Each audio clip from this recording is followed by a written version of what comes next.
what do you have? No, I'm not talking about the money you have in your piggy bank, or how full your closet is, or even whether you own the latest gaming system. I'm talking about the things that each of you has been given by a generous God who loves you more than you could imagine. God has given you time that you can waste, or time that you can use wisely. Sure, I can help for an hour. Be right there.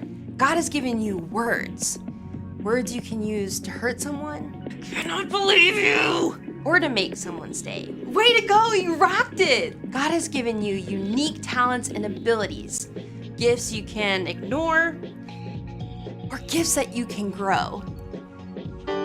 Yes, God has trusted you with so much, and He's with you every step of the way to help you use it wisely. When you show that you truly can be trusted with what is expected of you, others can see God at work in you. And that's why responsibility is an amazing way to worship God with your life. Because worship is about more than just singing loud. It's all about living loud.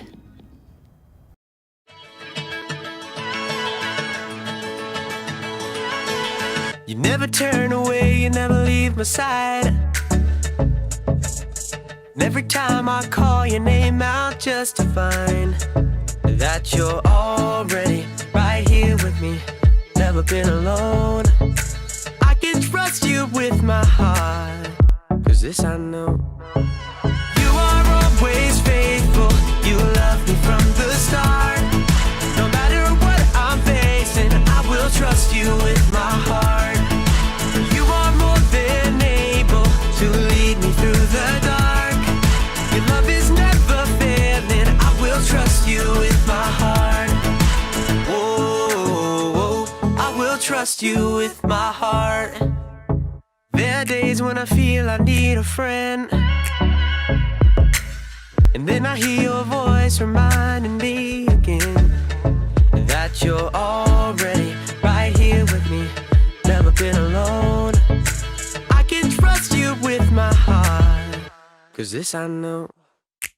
You are always faithful, you love me from the start. No matter what I'm facing, I will trust you with my heart. You are more than able to lead me through the dark. Your love is never failing, I will trust you with my heart.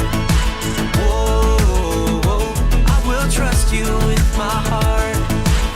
No matter what may come, no matter what I go through, God, you are never gonna fail me, I will trust you with my heart. No matter what may come, no matter what I go through, God, you are never gonna fail me, I will trust you with my heart. You are always faithful, you love me from the start. No matter what I'm facing, I will trust you with my heart. You are more than able to lead me through the dark. Your love is never failing, I will trust you with my heart. Whoa, I will trust you with my heart. Whoa, I will trust you with my heart. Whoa, I will trust you with my heart.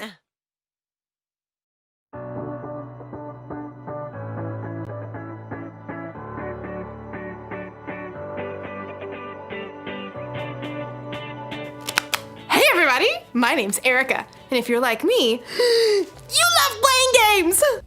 I love sitting around a table with my friends and family playing card games, board games, or any kind of game. I just got a new game in the mail today. Duga Pioneers! But I'll have to wait just a little bit because if you're also like me, you can't play a game until you know how. I feel like I owe it to the designers of this game to learn all the rules so I can play the game the way it's designed to be played. It's my responsibility. Responsibility is showing you can be trusted with what is expected of you. So let's check out these rules. The Doja, Duga, Doge, Doje, Doja Pioneers Instruction Manual. Rule number 1.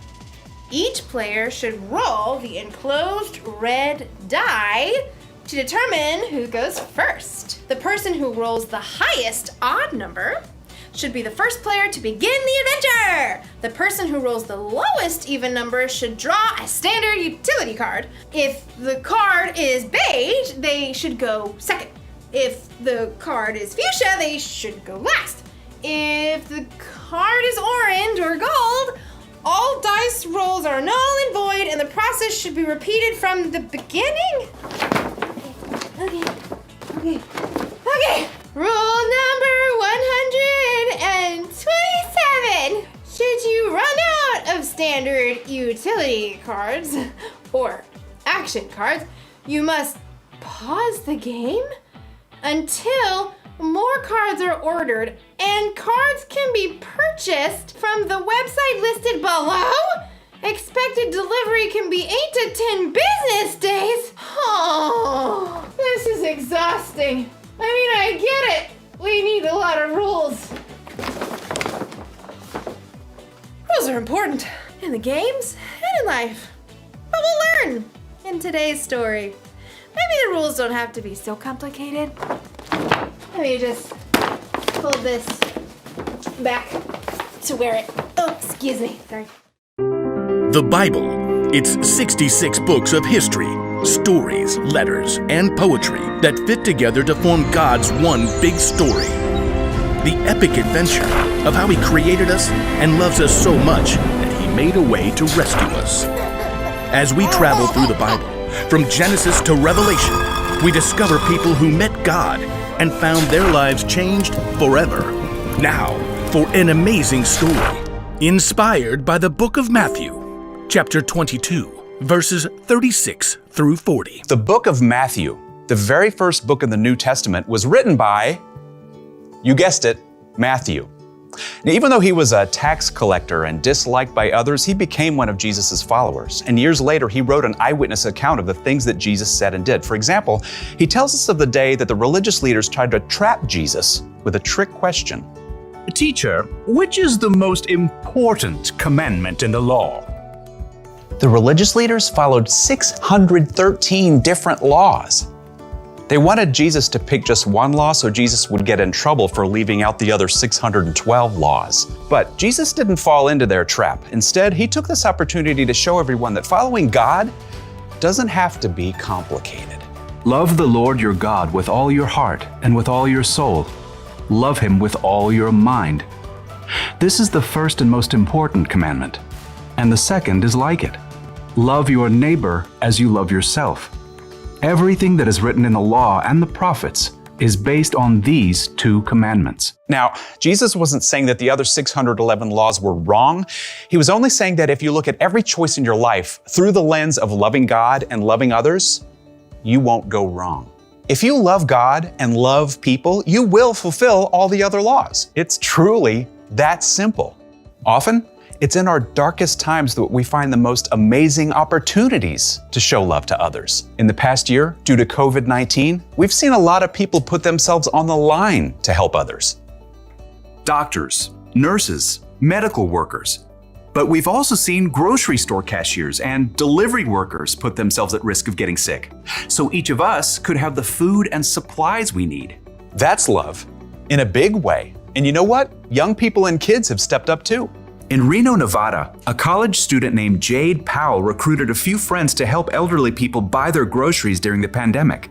Within a few days, the idea took off. More and more volunteers jumped in to help shop and drop off groceries on the doorstep of older individuals.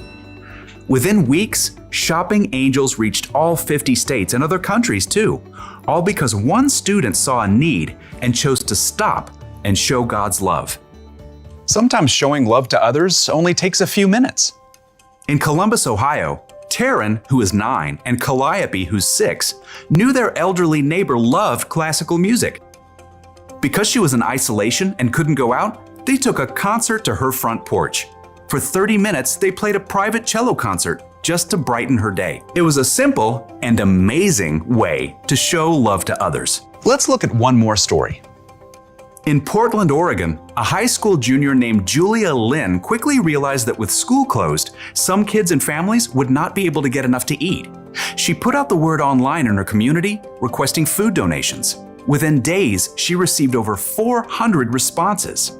Julia picked up each donation herself, and with the help of the school student government, she set up distribution centers where families in need could pick up the food. In helping provide food to hungry people, Julia was clearly showing God's love in action. God loves us so deeply. He's done so much for us, it's our responsibility to take that same love and show it to others. As Paul reminds us in the book of 1 Timothy, Don't let anyone look down on you because you are young. Set an example for the believers in what you say and in how you live. Also, set an example in how you love in what you believe. don't wait for somebody else to go first. Now is your time. Now is your chance to love God by loving others.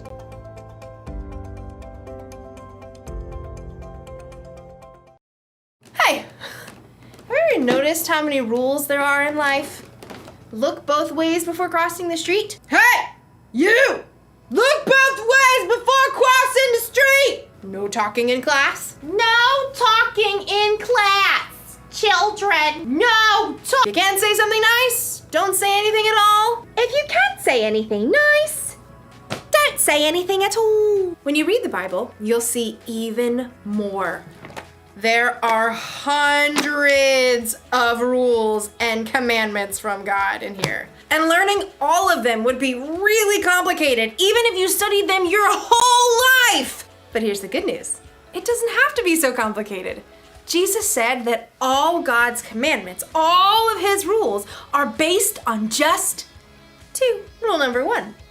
Love the Lord your God with all your heart and with all your soul. Love him with all your mind. And the second is like it. Love your neighbor as you love yourself.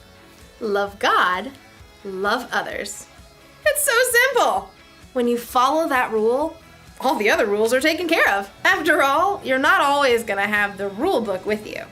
So when you're in a situation where you're not sure what the rules are, just ask yourself, how can I love God through this? Or, am I loving other people? That should help keep you in the game. So here's the one thing to remember today. This is the most important rule for life. Love God, love others. Because really, it's more than just a game. If you follow Jesus, then loving God and loving others is your responsibility. But it's up to you. You can make it complicated, or just keep it simple. Yummy. Eatsy, eatsy, eatsy. See you next time.